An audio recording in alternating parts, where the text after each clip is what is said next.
Hi, I am Ajit Virkud, Professor of Obstetrics and Gynecology from Mumbai. Hello, citizens of the internet. Today I'm going to discuss obstetric terminology, namely gravidity, parity, GPAL, and GTPAL system, because there are so many misconceptions, pun not intended, among students regarding the same.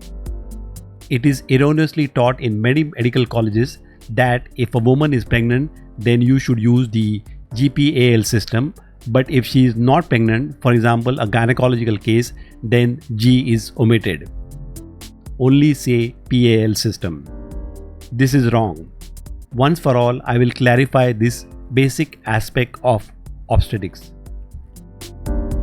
Gravidity refers to the number of times a woman has conceived, irrespective of the outcome of pregnancy. A current pregnancy, if any, is included in this count. It includes miscarriages, that is abortions, ectopic pregnancies, as well as stillbirths and viable deliveries. Here are some examples. A woman who is currently not pregnant and has never been pregnant is called a Multigravida. Primigravida, G1, is a woman who is pregnant for the first time. A woman who is pregnant for the second time is called Secondigravida, and so on. Elderly Primigravida is a woman who is more than 35 years old and pregnant for the first time. In modern obstetrics, you will find many women who conceive for the first time after the age of 35.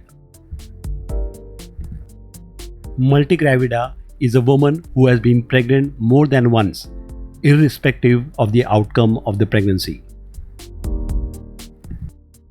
Parity refers to the number of times a woman has carried the pregnancy beyond the stage of viability, irrespective of the outcome. Whether the baby was delivered alive or dead, it does not matter. It should be noted that multiple pregnancies, such as twins or triplets, count as one birth, that is one parity, for the purpose of this notation. Because it involves viability, definition of parity differs from country to country.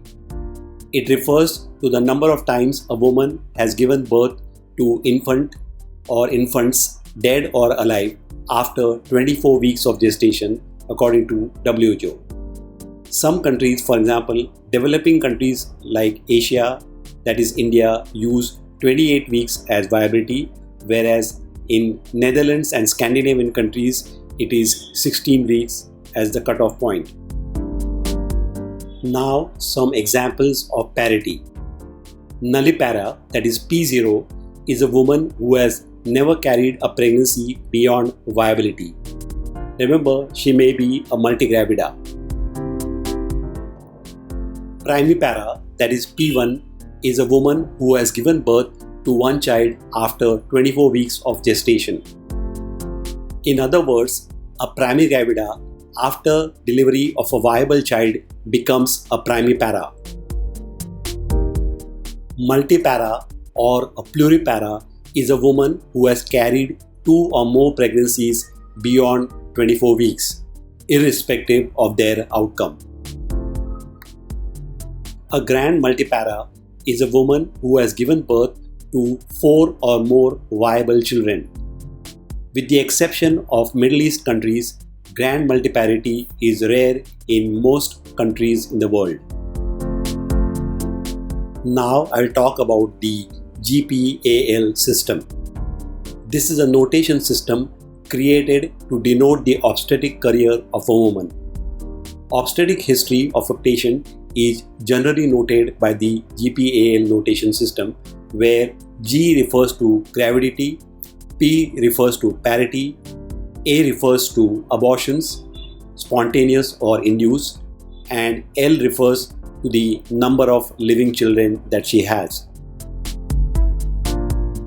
For example, G3, P1, A1, and L1 refers to a patient who is pregnant for the third time and has one delivery after viability, one spontaneous or induced abortion, and one living child.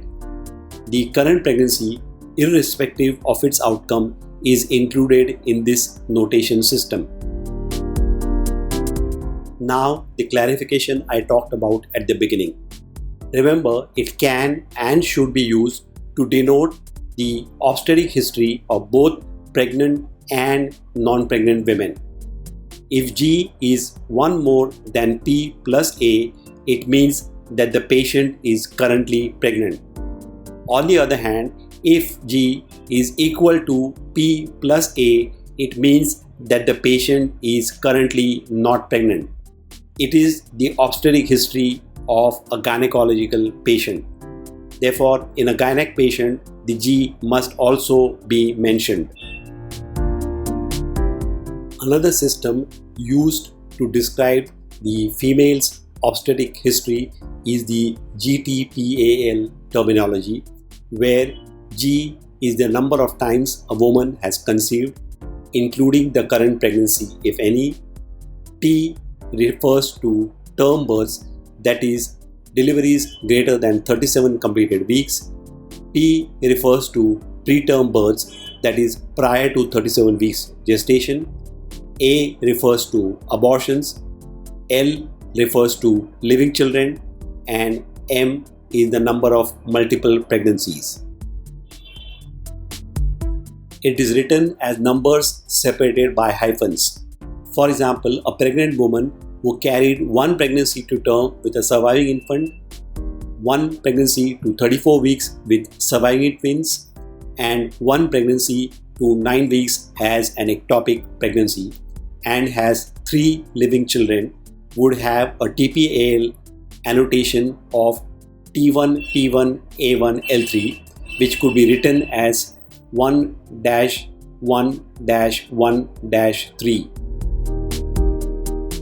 When the TPAL notation is prefixed with gravidity, it is called as the GTPAL system. And when multiple pregnancies are denoted by M, it is called as the GTPAL-M, GTPAM system. And now a simple test for you. Savita is 39 weeks pregnant with her third baby. She has been pregnant 3 times.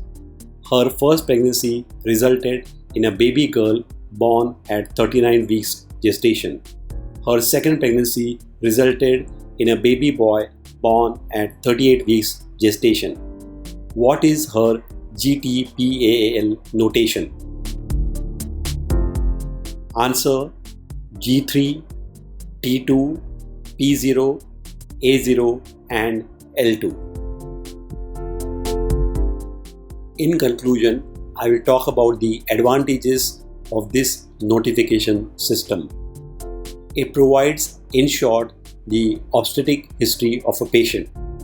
It helps healthcare providers know what complications a patient may be at risk for. It helps healthcare providers give appropriate care to these patients.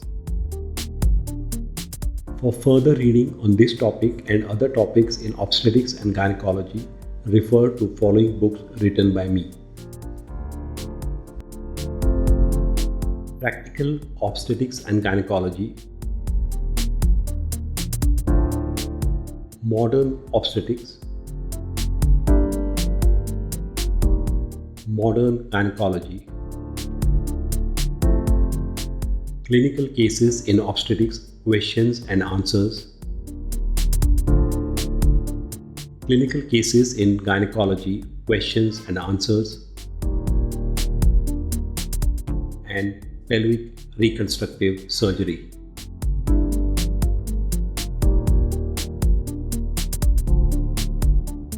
If you have found this video useful and informative, please subscribe to my YouTube channel by clicking here.